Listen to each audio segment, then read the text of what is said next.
Good morning. Welcome to our food safety and hygiene training level 1 and 2 online version. My name is Wes Owunari, Lagalazi Council Limited. This is our UK food safety level 1, level 2 and HACCP program. You're most welcome to this section. At the end of this program, there will be a test that will be issued to us participants, and after which certification from the UK SHE organization, food safety level 1 and level 2, and HACCP certificates. Now, Galactic Consult, duly accredited by relevant agencies. After this first section, I'll be taking, there will be part 2. We'll later watch part 2. And then Mr. Sambara from NAFDAC will be taking the HACCP section, Hazard Analysis Critical Control Point. So you're welcome to our food safety today. Part 1, we'll be looking at the aims and objectives, food safety. We'll look at introduction, what is food safety, the cost of poor food safety and hygiene. We'll be looking at the benefits of good food hygiene practice, food hazard and its control. And then we'll look at preventing food contamination. We'll also look at personal hygiene as part of the curriculum, food premises and its equipment. We'll be discussing food pest control. Then later on in the program, hazard analysis critical control point will be handled by Mr. Gidado from NAFDA. And so, aims and objectives. Our first part of our program. This course is aimed at providing food handlers with an overview of safe food handling principles and the application to the food industry. It's important to know that there are a lot of persons who are out there handling food are not trained, and that's very unacceptable. It's legally required that food handlers be trained on food hygiene, food safety. This is to avert the numerous number of food poisoning we've had and our system in the society, the whole lot of foodborne illnesses from food handlers and other sources. And so this program is aimed at enabling food handlers get the appropriate information to enable them avoid all forms of food poisoning. Food poisoning may occur within few hours of consuming a contaminated or poisoned food, and symptoms may last from 1 to several days, which may include abdominal pains, diarrhea, vomiting, dehydration, feverish feeling, collapsing, or even death. These are the consequences of having our food being poisoned. And the group of persons most likely at risk of food poisoning are the elderly, the pregnant woman, sick persons, persons with low immunity, persons recovering from illness, young persons, and then unborn children. These are the most vulnerable set of people who suffered food poisoning as a result of poor food handling. So the main reasons for food being poisoned, we have 1, no good food handling practice or failure to implement safe. Little or no good food handling practices in our food handling environment. Poor food safety culture. We'll talk about safety culture in the program as we continue. When there's poor safety culture, there's going to be all forms of food poisoning. Of course, ignorance on the part of the food handlers is also key in ensuring that food is being poisoned. When you have unhygienic and infected food handlers, some food handlers are sick from one disease or the other, and the unsuspecting public will not know, and then of course take food from them, thereby getting themselves infected. We get our food poisoned or contaminated when it is being stored at certain temperatures. Any food below 63 degrees Celsius, certain foods at that point for a long duration of time gets spoiled, gets bad, and then when we consume such food, we get ourselves poisoned. Whenever we eat contaminated raw food, are also source of food poisoning. Sometimes cross-contamination from the farmer or from the cook or from the market, one form of cross-contamination or the other. Our food get poisoned or get spoiled when there are no adequate thawing of food. You just get it from the refrigerator and you want to prepare it without allowing it for adequate thawing, it will get contaminated. Of course, food that are undercooked can be a source of food poisoning. Buying food from unreliable sources. Every Tom, Dick, and Harry go into the food business, and when you buy from unreliable sources, you get yourself food contamination. And then preparing food far in advance and storing at room temperature. Mention that certain temperatures are not friendly with food.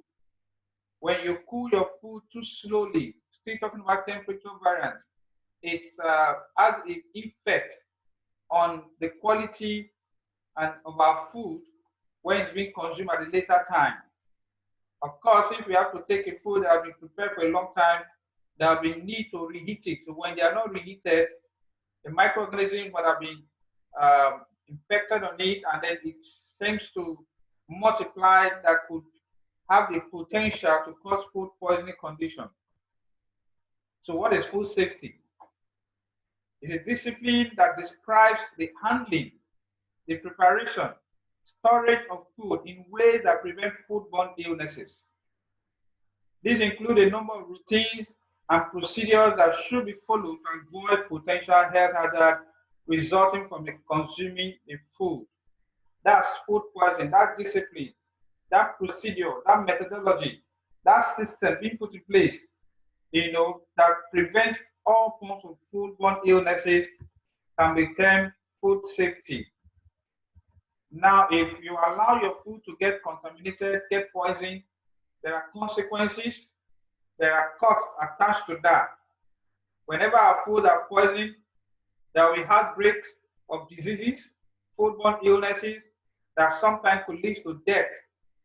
When your food is contaminated, of course, there will be pest infestation. Pests want to gather around that environment, that increase in pest infestation. When food are contaminated, of course, and being consumed, customers will complain because it will be evident, it will be so clear, it will show one or two signs that will indicate that it's spoiled, which we're going to talk about later on. And so customers begin to complain. When customers complain, there will be brand damage and loss of trade. Every business is for profit maximization. To when your food you are dishing to the public is contaminated or a source of illness to people, they're trying to withdraw, and that will affect your brand, that will affect your finances. When food are being poisoned or not well taken care of, there will be wastage due to spoilage. Of course, it's going to be discarded. Food, when they are being poisoned or when they are contaminated, could lead to what? Legal issues. The food producing organization or the source of this meal can be closed down by the government. You'll be fined, and of course, legal issues, civil actions taken by food poisoning sufferers, and of course, lower profit. All of these contribute to the effect of poor food handling mechanism. And the reverse of this, if you have a good food culture, safety culture in place, you have high profits, you have satisfied customers, increased business and brand protection, there will be compliance with the law. You have fulfilled what the law said you should do, training your workers on food safety measures. There will be less food wastage when food properly taken care of by the handlers. Staff should work with high morale, and then the working condition, of course, would have improved, thereby making more sales or more profit, as the case may be in certain situations. Now, before we go into, we're going to look at food hazards, in details of food hazards. Hazard is anything that has the potential to cause harm. In the food industry, we also have food hazards, which is subdivided into 4. We have to fully ensure food is safe for consumption. There is need to understand the hazard associated with good food handling and how to control them. A hazard in food handling is something that has the potential to cause harm to a consumer, and the main hazard in food handling can be grouped into four. We have the physical hazard, chemical hazard, biological hazard, and allergies. I'll be looking at them one after the other in details. So let's start with physical hazard under food hazard generally. Physical hazards include things that are harmful. We have glass, nails, stone, hair, paper, any physical substance that could cause a cut, broken teeth, stomach upset, or choking that is not meant to be in the food is a physical hazard in food. They are not meant to be, they are not part of the food, they are alien to the food, they are unwanted in the food. Any physical substance is known as a physical hazard. A whole lot of them, we have button, we have battery, screws, nut, wedding band, nails, a whole lot of while cooking, while preparing the food that find itself in the food. We have strings, staple pins, jewelry I mentioned, a whole lot of physical substance that are in the food. As part of this program you'll be watching, we'll drop one or two links for you to watch one or two clips, videos that will also be part of the entire package for you. So any physical substance in our food that's not meant to be there can be categorized under physical hazard. Now, but whenever we talk about hazard, we always have provision. We also have a mechanism for control. So you don't just talk about the hazard, but what are the control measures? For the following measures will help control physical contamination of food.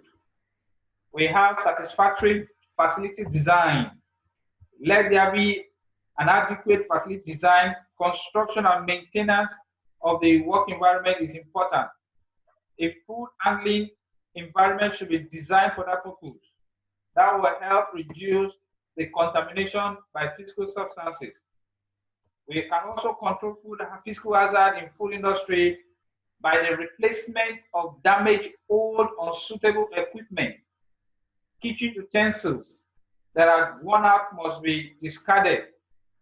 We can control physical hazard in food industry by adequate training, instruction, information to the workers, and proper supervision of the staff could help reduce the effect of food poisoning via physical hazards.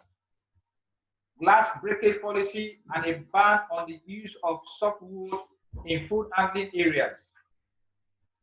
The use of appropriate PPE, that's personal protective equipment, hand gloves, hairnet, aprons, and other PPEs that will be required in the food industry will be its means of preventing physical hazard in the food industry. And of course, one major source of food poisoning via physical hazard is pests. So if you can have an adequate pest control mechanism to enable or reduce or prevent the possibility of pests bringing the contaminant into our food. Okay, the second category of hazard we have in the food industry is chemical hazard. Chemical hazard, chemical substances. Food may be contaminated with chemicals such as cleaning, detergent, pesticides, perfumes, and makeups, and all other chemicals that may be found in the preparation area. Or even this at the point of from the farm, you know, or from the purchase, or from the storehouse. These are different sources of chemical contamination to our food. So what do you do when you have a chemical contamination? One is approved suppliers should always be used. When you get your food source from approved suppliers, it will help reduce the effect of contamination from chemicals. Cleaning chemicals should be stored, delivered, and transported separately from food. One way we get our food contaminated is when there is improper storage. Chemicals coming in contact with edibles. These are means of contamination. Then during cleaning and pest control, you must not expose the food to these chemicals. You have your galley or your kitchen and then you spray some aerosols while the foods are open. There is tendency that the aerosols will fed on foods that will be prepared. So when doing your cleaning and your pest control, the chemicals for doing all of this must not come in contact with the food that we're about eating or that's been prepared. Cleaning chemicals must never be transferred to unmarked containers or food containers. All forms of chemicals must be far away from food sources. Food should never be stored in old chemical containers. They still have the potential to contaminate our food, and then the use of only food grade packaging should be used. Food grade packaging should only be used appropriately, and the chemicals must always be used in accordance with manufacturer's instruction. The MSDS and other safety guidelines will help us to understand that better. So chemicals must always be used in accordance with instruction from the manufacturer. And then label chemicals where they are transferred to other containers. If you must use a container, use the right container and label them if they are meant to carry something else. Now we have a third category of hazard in the food industry. We have allergies. Some school of thought don't categorize this under food hazard, but the a special group of hazards in the food industry for those who are susceptible or vulnerable to them. Allergies are usually protein which cause the body's immune system to respond. In severe cases, this may result to what? Anaphylactic shock and even death. The symptoms of allergies, we have swelling of the throat and the mouth. It could lead to asthmatic responses, sudden feeling of weakness, sudden rash could take place on the skin, difficulty in swallowing and speaking can take place. When you're exposed to allergic materials or chemical substances, you have abdominal pain. It could lead to nausea or vomiting. And then when you're exposed to this food allergy, it could also lead to what? Sudden collapse of the sufferer of that food.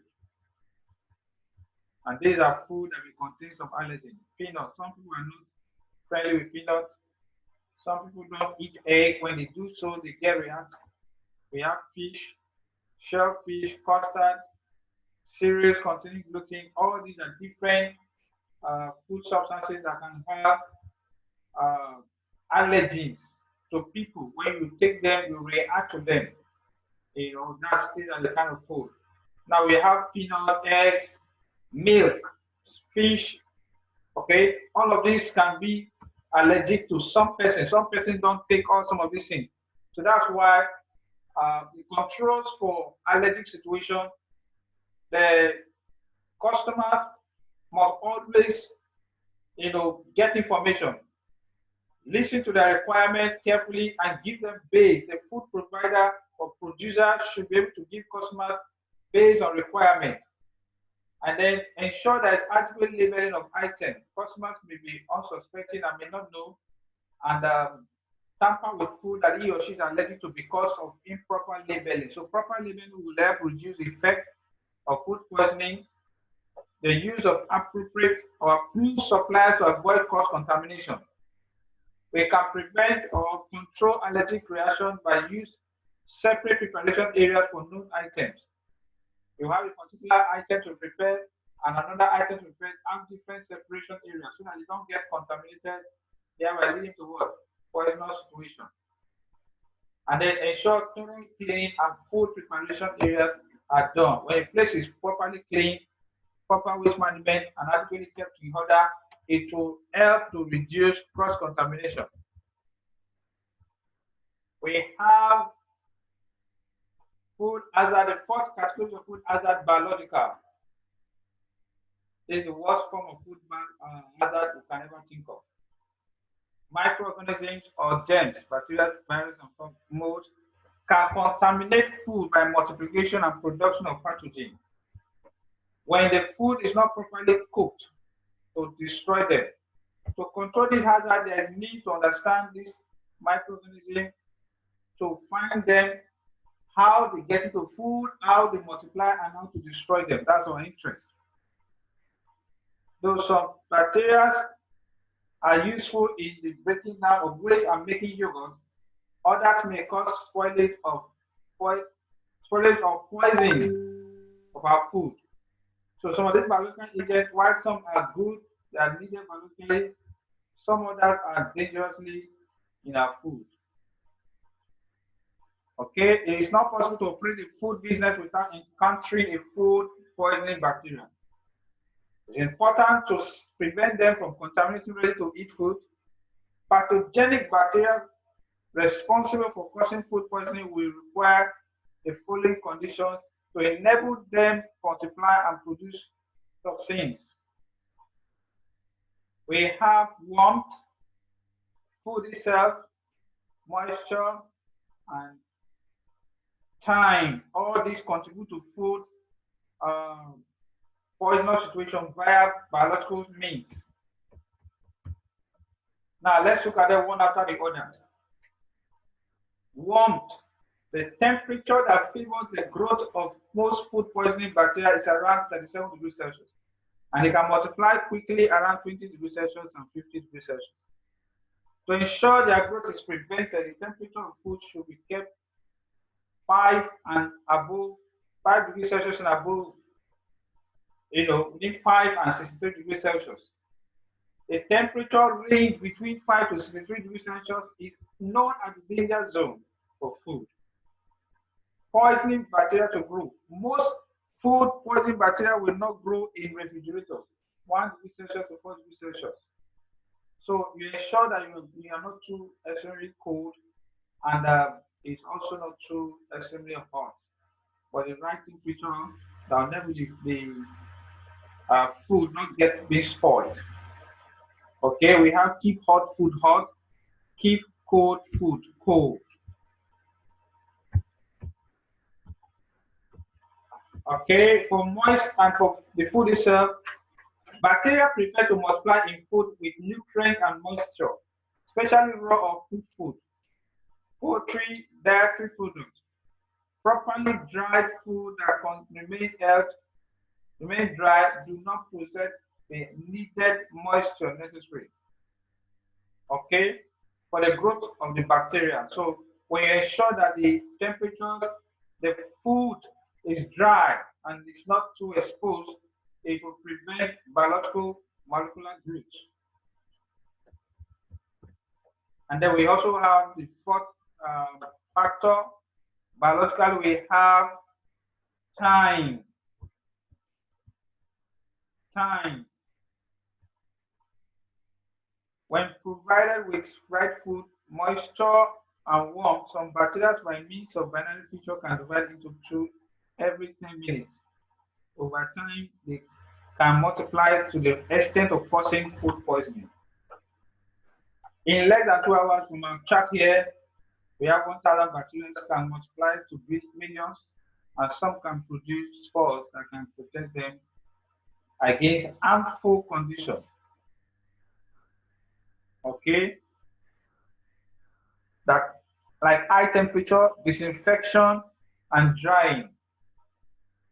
When favorable conditions return, the spores release the bacteria again, which begins to grow as germination begins to take place. To end up our food hazard, biologically, to help understand food at risk, food is often categorized into the following. We have high risk, we have low risk, raw food to be eaten, and then raw, ready to eat raw foods. These are 4 categories of food with biological hazard that can be presented. And then we also have food poisoning, food spoilage, and preservation. Spoilage commences in food as soon as it is harvested, taken from the sea or slaughtered. It's caused by bacteria, molds, and yeast. Poor hygienic practices, poor temperature control, inadequate packaging, and poor handling and contribution to shortage food spoilage. Unlike when food is contaminated by pathogen, the effect of food spoilage can be felt, tasted, and smelled. Packaging is very important. Whenever packed food are opened, they should be treated as fresh food that is refrigerated properly. So, what are the signs of food being spoiled or being contaminated by biological agents? There will be bad colors, odors, discoloration, mild, smiley, sticky food. We have more glues, changes in texture, like wet or spongy, usually taste, production of gas, blown cans, and leaking spaces. Okay, these are food poisoning bacteria. Examples we have Salmonella, Clostridium perfringens, Staphylococcus aureus. We have the Clostridium botulinum and the Bacillus cereus. These are different food poisoning bacteria in industry in the world we have. Each of them have their sources, their onset period, symptoms, duration, and illnesses. Okay.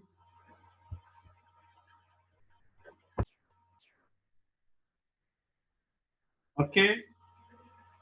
Vehicles and means of contamination. Cross contamination is the transfer of bacteria from source to ready-to-eat food by either direct or indirect means.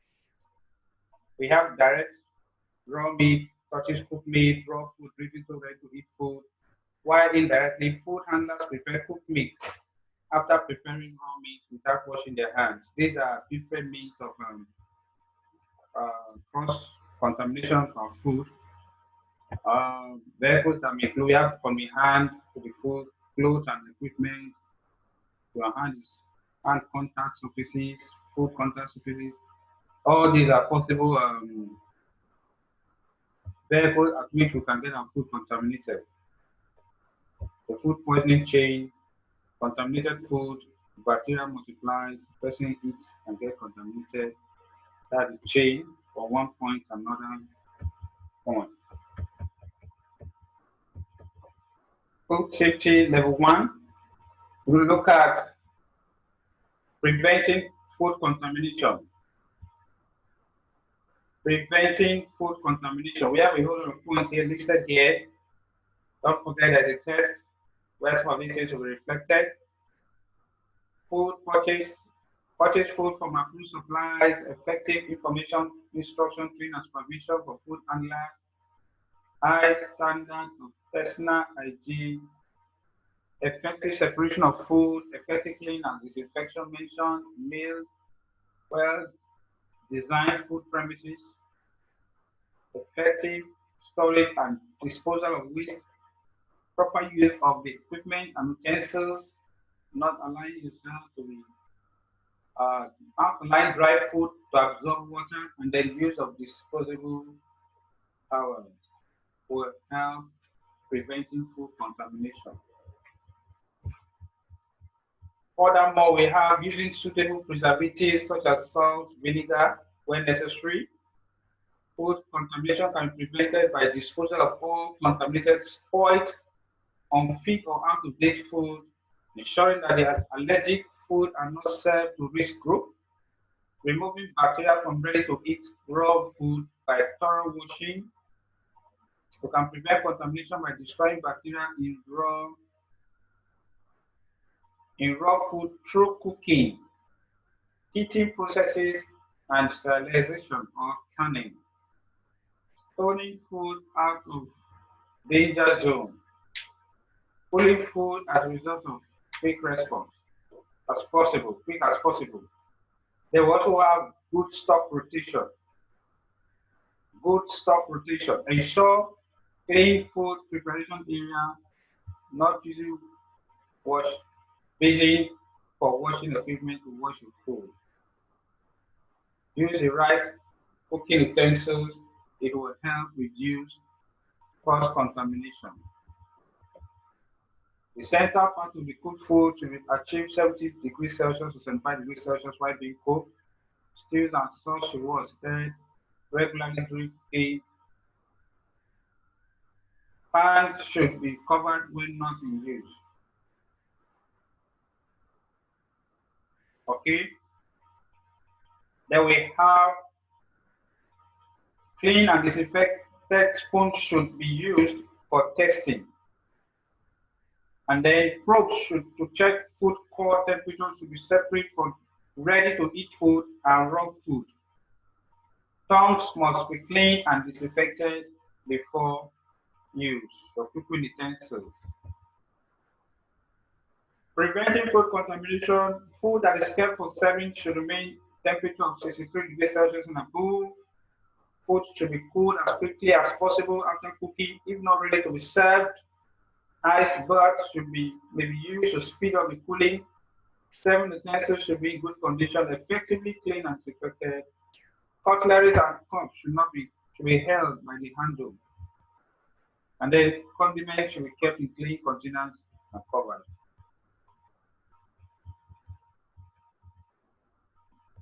How do you prevent food contamination? 7 things should be longer than the food container. The customer should not be allowed to handle food. Sneeze guard should be provided to protect the displayed food. Raw and ready to eat food must be kept entirely separate. Food handlers should always wear protective PPE. The blades of slicing machines should be cleaned and sanitized frequently. The tip of temperature proofs must be cleaned and disinfected properly to function effectively.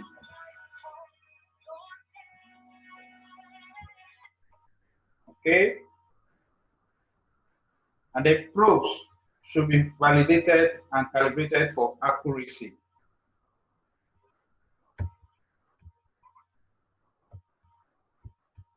Okay?